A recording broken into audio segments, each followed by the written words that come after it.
Welcome to the Connectivity Cloud Podcast, the podcast that provides expert insights into the cloud and IT landscape. I'm Mark Dembo, and each month we'll explore key topics like scaling secure infrastructure, tackling emerging risks, and staying ahead of the latest trends. Whether you're managing multi-vendor environments or navigating cloud modernization, this is the show for you, delivering practical advice for today's decision makers. Today, we're joined by Stephanie Cohen, Chief Strategy Officer at Cloudflare. She's an industry veteran in the financial services industry.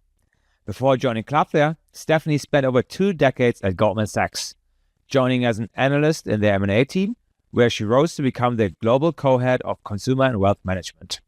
During her impressive 25-year tenure, she also served as the firm's Chief Strategy Officer and was a member of their management committee. Nowadays, at Cloudflare, she's working on the company's most strategic initiatives, which also includes deeply technical topics like network and infrastructure planning strategy, and supports Cloudflare's path to become an iconic technology company. She also drives some of Cloudflare's most important go-to-market initiatives and fosters relationships with global Cloudflare partners.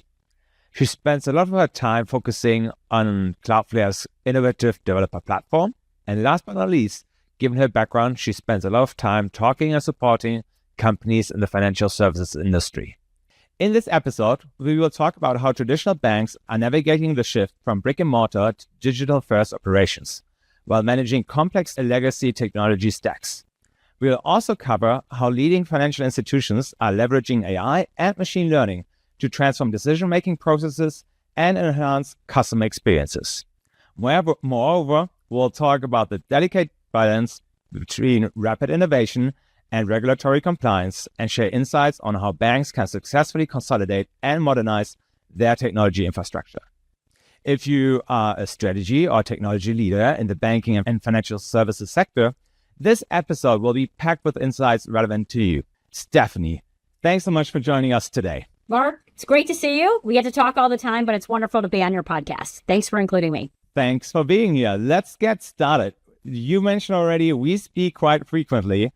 However, the people listening right now are seeing us on video. They might not know you. What I love to do in the beginning, ask a little bit of a get-to-know questions so people get a feel for who you are. You joined Cloudflare, an innovative modern tech company, really pushing the forefront of innovation after 25 years in financial services. Going from financial services to a cloud and security company is a big shift. What has been the biggest surprise in transitioning from finance to tech? And what might be the same and what's different? Well, Mark, there are so many things for me to say to answer this question, but the main thing I want to say is it's more similar than I expected. I have had now exactly 2 full-time jobs in my entire life, one at Goldman Sachs and one at Cloudflare, and I had no idea what to expect starting a new job because I hadn't done it for 25 years, but a lot of things are the same. And the thing that's most similar is that the people are amazing, right? Like incredibly smart, curious people who are mission-driven, who are empathetic, who really want to help. And I'm so glad that I found that at Cloudflare. Is one of the things that I was looking for, having come from a place like that, like Goldman Sachs. And so I was really happy that that was the case. Now, what's different? Of course, things are different, right? They're in 2 totally different sectors. And while financial services definitely moves at a rapid pace, the speed and technology is kind of overwhelming. I can give you whiplash. And the real difference is I came obviously from a highly regulated part of financial services, and it's more difficult to test and iterate. And so this idea that you can really test and iterate things with customers, Mark, you and I do this all the time, particularly on the developer side of the house, and it's so fun to watch. It's so fun that we can have an idea and very quickly have it in the hands of customers and figure out if it works, if it doesn't work, what we need to change. And so while many things are the same, the speed that we move at Cloudflare is kind of like nothing I've ever seen. That is so cool to hear. And yeah, the agility can really be fascinating. And I think it's really impressive. If we look at the financial services industry, I think a lot of talk has been around digital transformation, right? Like how to be like really digital first, going from that legacy, those legacy systems, and then going to that digital first model. That is a great aspiration, but also that comes with a lot of challenges, right? Can you, with your experience, like elaborate a little bit, like what those challenges are, perhaps? Sure. The financial services sector actually has amazing technology. You can imagine the type of technology it takes to run the banking system, to run trading operations, how quickly things like trading need to happen. So I came from a sector that actually has incredible technology. Having said that, of course, a bunch of these companies have been around a really long time, kind of many for more than 100 years. And so one of the things that's really challenging in a lot of companies who have been around that long is that they've done a lot of acquisitions. So if you're trying to upgrade or change a system, you're not changing it one time, but you could be changing it 5 times or 10 times or 100 times. And so doing that is generally pretty complicated. The second thing is that, and this is true, by the way, across all sectors, not just in financial services. Yes, there's technology change, but there's people change too. Often when you're trying to implement a new system, it's not just about getting the technology to work, but it's about getting people to use that technology in an efficient way. It requires different skill sets. So you can imagine, for example, that if a bank was running all of their own data centers, and so they have people who are really great at network engineering and then decide to go to the cloud, they need to have a bunch of people who are really good at managing things in the cloud, which doesn't mean you don't need network engineering, but you also need an entirely different skill set. So I often find that while technology can get complicated, the people side is much more complicated than the technology. And that just leads to this whole concept of attracting talent. And depending on what day of the week it is, like different sectors are more or less attractive for talent. And so every company deals with this, but you need to make sure that you have the right people in the right seats and really excited about everything that you're doing. But I don't think we should dismiss the incredible advantages that exist in the banking sector, whether that's access to customers, whether that's having really great reputation for being really good advisors or really safe place to manage your money. So we're seeing, like, it's not in many sectors we have so many companies that have been around for hundreds of years. Oh, absolutely. Yeah. I think you're spot on. Those brands are iconic, right? There's some of those brands out there, one of the most known brands out there in the world. I'm wondering myself, right? What's next for banking? What's the future of banking? What does that look like in, like, let's say the midterm to long term, right? We're talking like 3 to 5 years. And also if I'm a traditional financial institution, right? How do I hold a competitive edge over fintech disruptors that are entering the market, being technology first, I guess? As I mentioned, while there's a lot of really great things happening in technology, I think the more traditional banking sector has a lot of competitive advantages. So one, financial services is regulated. And while that creates a lot of complexity and sometimes adds a bunch of cost, there's a lot of competitive advantage in having done that for a really long period of time. The second thing you mentioned this is just brand, trust, stability. They've been around a long time. People trust them. And then scale. So if you look in the United States of America, the top 5 banks have almost 60% of total assets. So the amount of scale that is in the traditional banking sector is incredible. Having said that, the world is changing rapidly. And so I'll give you some of my vision of like where I think the world's headed, or maybe partly where I hope the world is headed. But my analogy is like no one wakes up and says, I want to use my debit card. No, you wake up and say like, I want a coffee. Like I want to go down the street and go to Starbucks, wherever you go to get your coffee. Like that's what I want. I want to use my debit card. I want to use my credit card. It's not about that.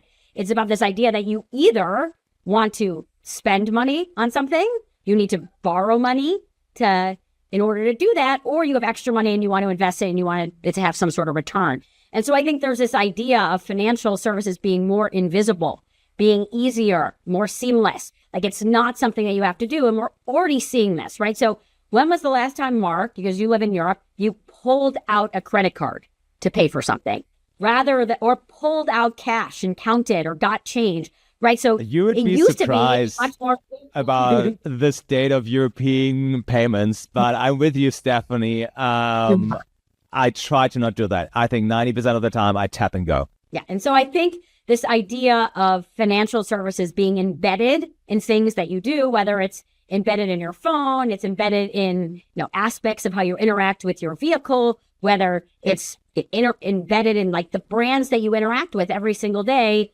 It's not something that you know that it's working because you don't even notice that it's happening. And so not all of parts of financial services, if that makes sense, but I think we're going to see things that are more and more seamless, easier, faster. If you get to the institutional side of the house, just how long it takes to clear things like trades, Most things we expect to happen instantaneously. It's not generally how the financial system works. And there's good reason for that, because there are reasons why you'd want to be able to undo a transaction for various reasons. But I think more and more, there's going to be less friction, less costs, and things will be more seamless, more delightful in terms of your interactions with the financial services sector. Super interesting. Just wondering, like, you see in software first, right? You see Stripe, Block, all those companies being in the payment space. You see crypto and so on. Any idea on, like, would that be a major thing that the financial services will look out for, like being API first, being developers first? Yeah, by the way, I think a lot of that has already happened. And it's very interesting that those are the sectors you need, because those are the sectors that are least inside the regulated banking sector. So the taking in deposits and lending out money is a place where you see a lot of banks exist. But things like payments and crypto, you're seeing a bunch of the new players really grow. And a lot of that is because those are less regulated or regulated in a different way than other parts of the financial services sector. By the way, some of the original fintechs are in that sector. Think about Visa or MasterCard, which in many ways are actually technology companies rather, they're definitely, not banks. The other place that we're seeing more and more disruption is the alternative capital space. So there's lots of news about private credit and that activity happening outside of the regulated banking sector. But you're also seeing a bunch of the big banks, particularly in the US, but globally, interact in that space. And so I think what's happening, which is what tends to happen in a lot of sectors, is that people go to the place where they have the most competitive advantage. So in areas like payments, which is really software, at the end of the day, like payments is about network and software. And so that's a place where companies that look like a Visa or a MasterCard or a Stripe, have competitive advantage, which is very different than the idea of giving someone your deposit, really feeling comfortable that it's not only going to be safe, but it's going to grow, all of those things. I think that people playing to their competitive advantage is not totally shocking to me. I think what's going to go on in crypto is very interesting, right? People talk about this all the time, but things often happen slower than you'd expect them to happen. And then they happen all at once. And crypto feels a little bit like that right now, which is that it's had a lot of fits and starts, but certainly in conversations that I'm having with customers as it relates to our business, hearing more and more about this question of whether or not companies can be using crypto to pay for things. And that's particularly relevant to global businesses. And so while we've been talking about it for a long time, I think this is one of those areas of really fast innovation in crypto and blockchain. Yeah. Yeah, super interesting, right? One concept that I find really interesting that you just mentioned, right? There's like layers of regulation. There's things that at the core are extremely high regulated, and there's things perhaps a little bit more outside of it, a little bit more distant, that might be also, more native to the fintechs out there. Let's say we are in one of those really, let's say core banking, right? Really highly regulated industry. How can I still drive innovation there while staying compliant with all the evolving regulations that are coming all the time? If you're a regular listener to this podcast, there's a previous episode where we mentioned like PCI DSS 4.0 coming out and basically that changing things for payments providers and all the others. So like regulation is changing constantly. How can I, as a, let's say, bank, for instance, still drive innovation while being compliant? Yeah, one, I mentioned this earlier, but turning your ability to navigate regulatory complexity, particularly global regulatory complexity, into a competitive advantage is something that you see all the large players do. And I think that is an area in and of itself of innovation. Second, there are a bunch of places where you can partner with others, whether they're inside of the financial services sector or they're other technology players or they're in other sectors. So you're often seeing people in the more regulated part of the financial services sector partner with fintechs or alternative capital providers. And then the last thing is there's lots of cooperation that happens with regulators around the world, because regulators around the world want the system to be safe, but they of course want you to innovate. And actually sometimes being safe requires innovation. I think that actually quantum is a really good example of a place where that's clearly a very innovative part of the sector. It creates risk, but also creates opportunities. And so creating sandboxes, creating safe places for you to try new things is another area where you can have real innovation. And in many cases, the regulators are real partners in doing that. And when the global regulators work together, we can actually have innovation that works across the world, which financial services sector, like many sectors, is completely a global sector at this point. Mm-hmm. Compliance is one thing, right? Cybersecurity threats are something completely different. But as you work for Cloudflare nowadays, you come from financial services. I feel like that is really something that I guess you talk about a lot with leaders in the industry, right? How should leaders in financial services rethink security strategies? And working at Cloudflare, I think Zero Trust most likely fits into the picture. Can you explain a little bit like what your thoughts are there? Like what should I do as a leader in 2025? One, I would acknowledge like what's going on in the world, which is that it's a scary, dangerous world as it relates to cybersecurity. And it's really an arms race, right? Between the good guys and the bad guys. And many people sit behind Cloudflare because we're one step ahead. And we are able to do that, by the way, because more than 20% of the internet sits behind us, which gives us enormous access to information about what's going on in the broader internet. And what you see, if you go to Radar on Cloudflare's website, you'll see that financial services is one of the most attacked sectors, which is like not that surprising because why do people rob banks? Because there's money there. So not surprising that financial services is one of the most attacked sectors. On top of that, just stopping financial services from functioning stops whole economies. So it's also a national security threat in terms of the sector. And so outside of gaming and gambling, financial services is the most attacked sector. And if you look at big and small financial services companies, they are really sophisticated when it comes to protecting themselves from cyber attack, whether that's by partnering or by the work that they do on their own.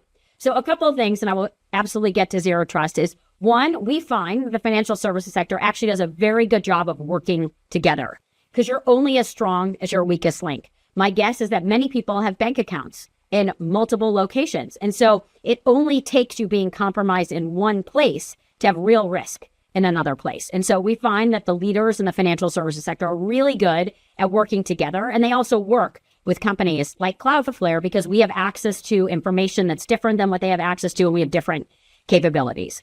The second thing is where you mentioned as it relates to Zero Trust, which is that you're right. The castle and moat situation, which is how people used to defend themselves, does not work anymore. And so Zero Trust is not a product, it's a philosophy.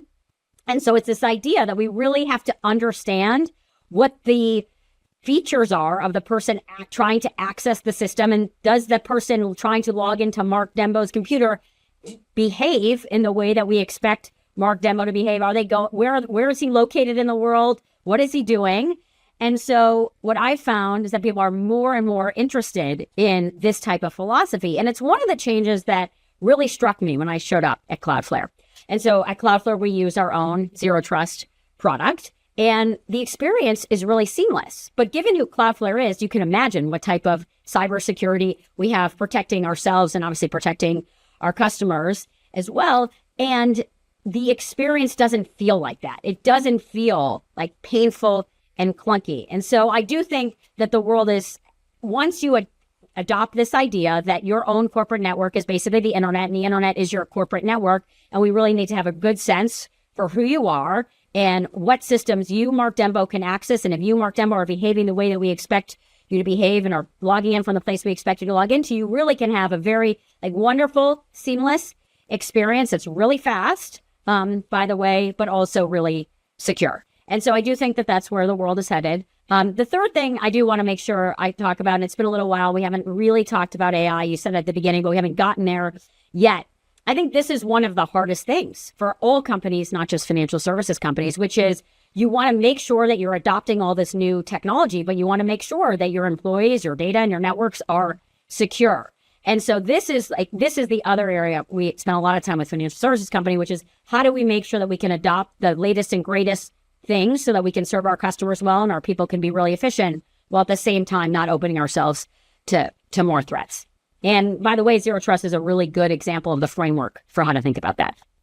Yes, super interesting. Lots of things to unpack, right?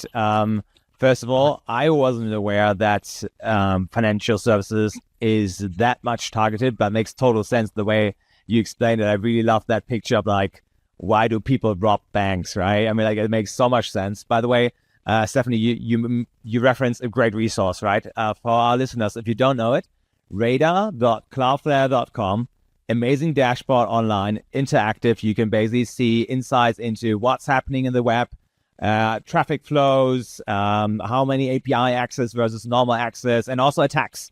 And you get all these insights, what's happening. So it's free. You can check it out yourself. Really, really cool to look at, right? And then you mentioned, okay, brick and mortar is done, right? The castle and moat strategy, isolated networks, that doesn't work.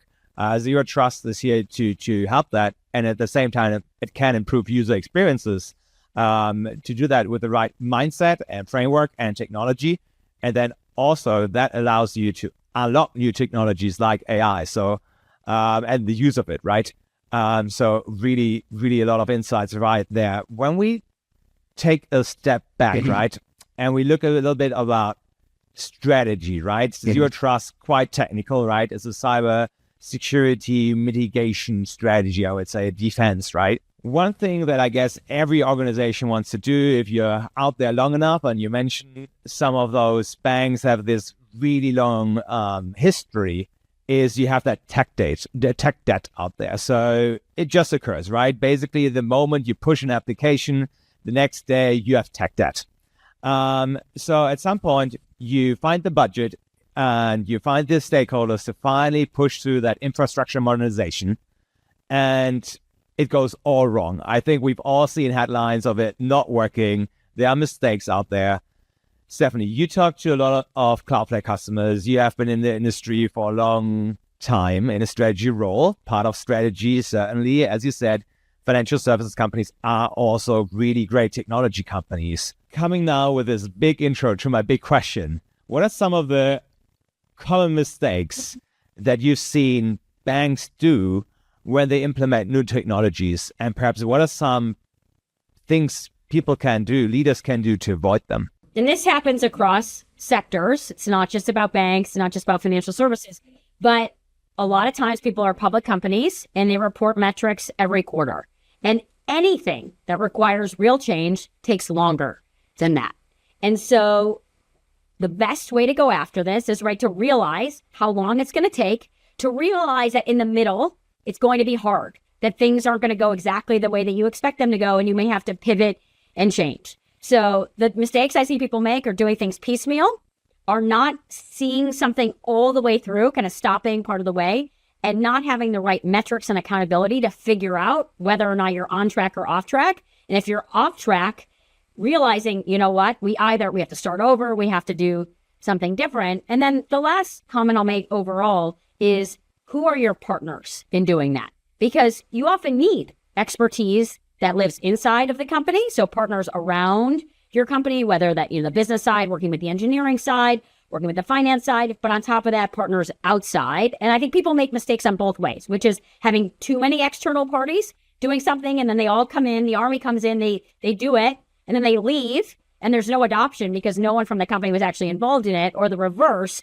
which is it's really hard to have that amount of expertise, capability, and staff on board to do something. And so these things are hard. They're hard in every sector. They're hard in the technology sector, let alone in sectors like financial services or other regulated space. And I think acknowledging that they're hard up front and that it's not going to go perfectly, and realizing you're going to have to pivot and change along the way is generally a good idea across any sort of strategic initiative, but certainly something like this. Really interesting. Yeah. I feel like I can relate so much to this. As someone has a plan to implement this, brings external resources, and then the project is over and basically adoption is zero. Yes, definitely a pitfall to avoid. I tried to drag this out as long as I could, right? We are now over 20 minutes in. It's 2025. I need to talk about AI with you. Gen AI is everywhere, and I have so many questions. How do you see AI transforming financial services?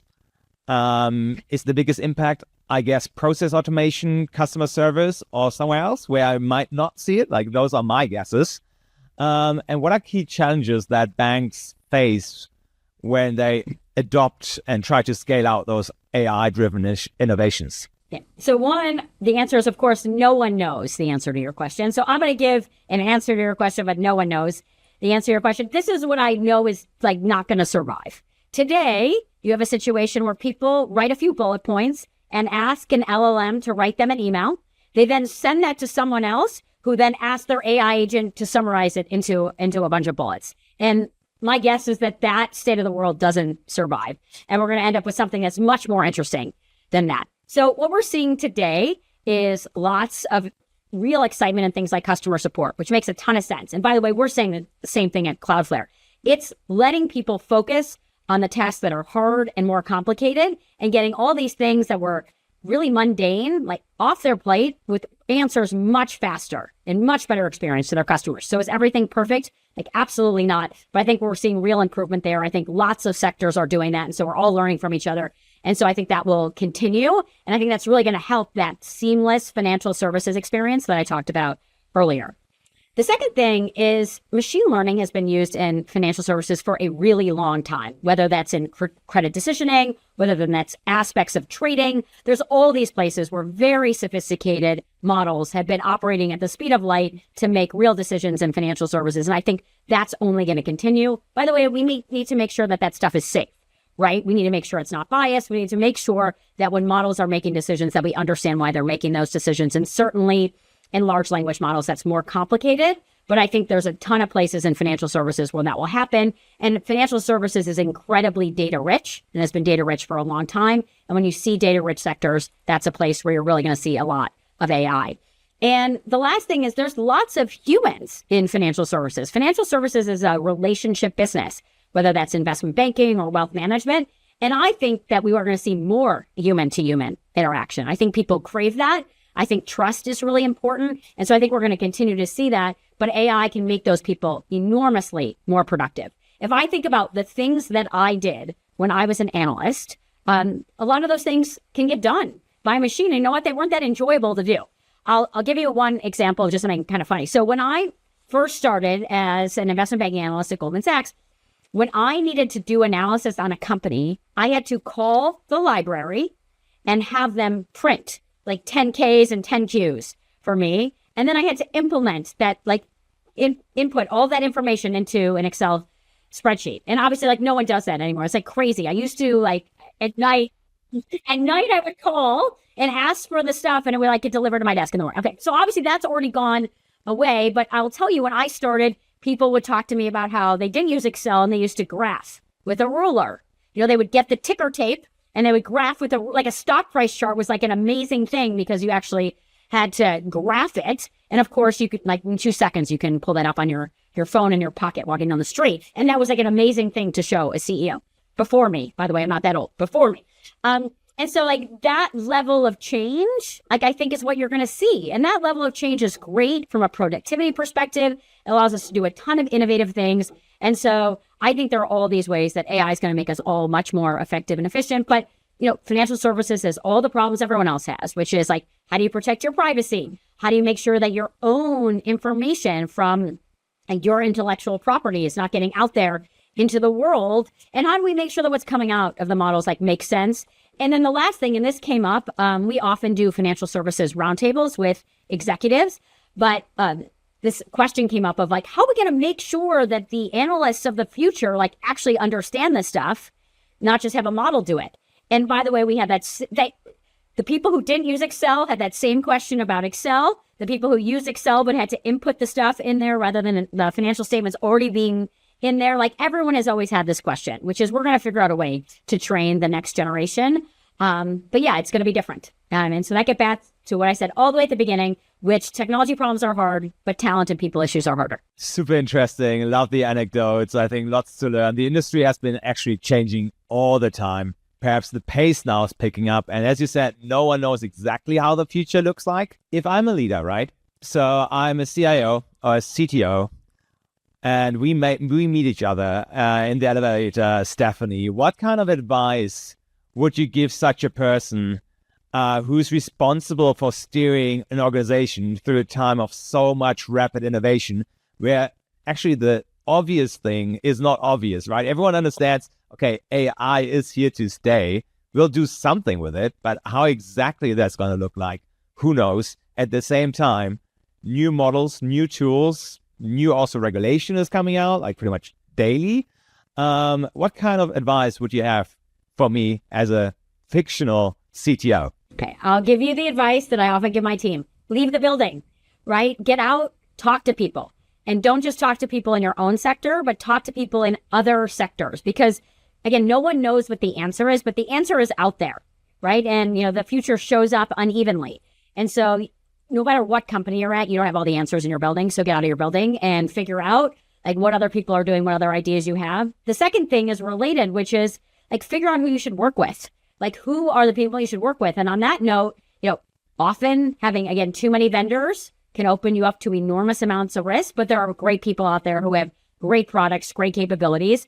And when you're trying to figure out who to work with, like find great partners, not just vendors, but find great partners. In a time of so much change, it's unlikely that what you're using a company for today is what you're going to use them for tomorrow. But the question is, like, are they innovative? Are they mission oriented? Are they value oriented? Do you share the same values and do you share the same vision of like how we get to the next phase of the future? And by the way, that's why I love being at Cloudflare, to be honest. That's what I love doing at Cloudflare, which is having conversations with our customers and figuring out like where are they trying to go and are we the right partner for them? Can we use the incredible network that's been built over the last 15 or so years to help them really achieve what they want to achieve from a business perspective? Really cool. Yeah, that makes so much sense. Like, talk to your customers, understand what's going on, and make sure that you're having partner relations where both parties profit, right? You're both walking the same direction as equal partners. Yeah, it makes total sense. Stephanie, we talked about so many different topics. We talked about cyber risks. We talked about AI. We talked about management tips on how to transition and keep innovation high.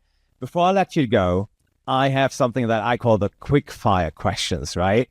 And that means I will ask you some questions and I want really short, concise answers to these. I know I sometimes have like long sentences, but this is the challenge and I hope you're ready for it. Are you ready, Stephanie? I'm ready. Okay, cool. Question one out of two, just so that you know, I want to learn, like, the rules. Okay, cool. What is one skill every future banking executive should learn? Be a great learner. Be curious. Good advice. Yeah, I like that a lot. Be curious. Cool. Second question. Any book or resource you recommend for staying ahead in fintech and AI? Ben Thompson, Stratechery, and Patrick O'Shaughnessy, Invest Like the Best. 2 great podcasts. Amazing. Cool. Stephanie, thank you so much for being on. It was a pleasure, and I certainly learned a lot. Much appreciate your insights. Thanks for having me. It's good to see you. Thanks again. Thank you for tuning in to the Connectivity Cloud podcast. If you found today's episode valuable, be sure to subscribe so you won't miss future updates. Stay ahead of the curve, stay connected, and stay secure. As always, with Cloudflare.